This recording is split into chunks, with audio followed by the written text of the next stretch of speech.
Welcome to Praying Through the Bible, number 56, Deuteronomy 3, verses 23 through 29, a prayer for a second chance. God cannot be put into a box. God is only, God will always, God would never. All those are too limiting for our unlimited God, except to say God would never sin due to his holiness. Hebrews chapter 6, verse 18. Even God is love is not God is only love or God is always love. That last statement is troublesome. And troublesome thoughts and statements can hopefully make us think.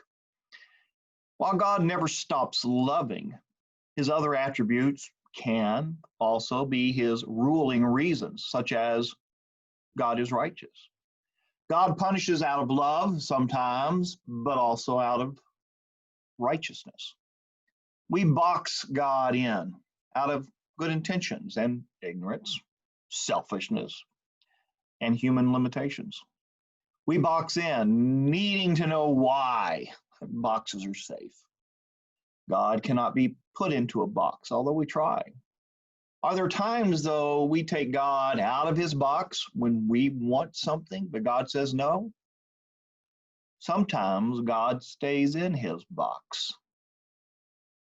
I comfortably teach, like the Bible teaches, God is a God of second chances. And that is true. But it is not always true. Moses finds no is not sometimes, maybe later. Moses prays for a second chance after failing to prove God's holiness and trusting him, Numbers chapter 20 and verse 12. You see, Moses wants to enter the promised land. Been looking forward to it.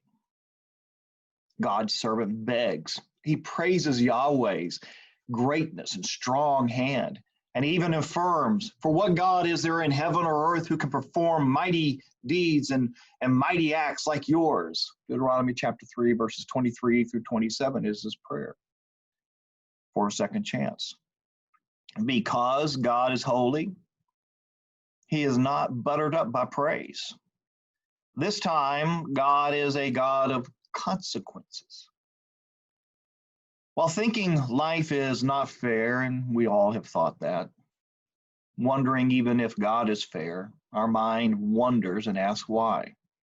We want boxes. Why is Moses punished so severely, but Israel is not?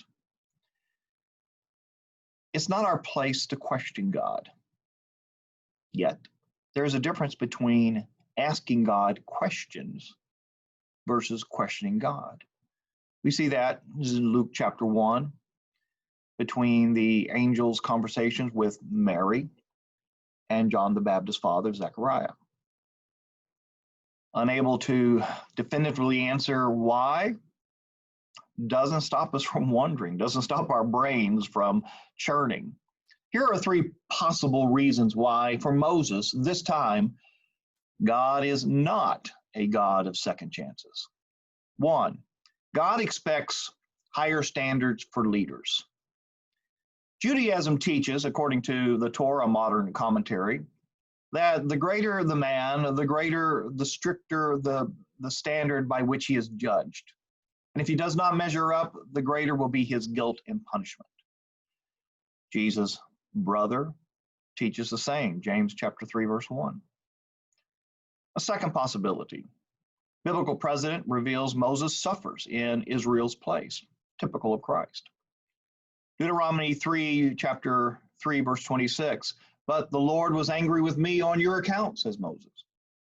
This could simply mean God was angry at Moses for his reactions, but Scripture also says they also provoked him to wrath at the waters of Meribah, so it went hard with Moses on their account. Psalm 106, verse 32 from the New American Standard. After disciplining Moses, God proved himself holy among them. Numbers 20, verse 13. Again, New American Standard.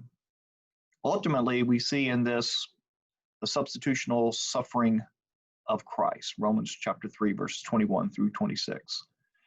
Since Moses acts as Israel's mediator, This is not improbable.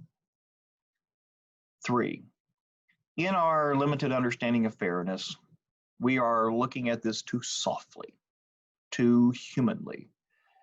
Instead of wondering why God doesn't show grace, we should be awed, knowing God doesn't always punish sin directly and immediately. Why is that? Only because there is the cross. You see, grace is always found, but not always found how we want it. One commonality exists among all 3 possibilities: accountability. That is one box we don't like to put ourselves in. What is our prayer challenge? All of us are leaders, whether in church, of little ones and families, or to the world. Pray to accept accountability. Pray our questions never question God. Start praying. This has been Praying Through the Bible, number 56, Deuteronomy chapter 3, verses 23 through 29, a prayer for a second chance. And it was denied. This has been a blessing to you. Please subscribe and please share. And feel free to make any comments below, but please pray for me. Thank you.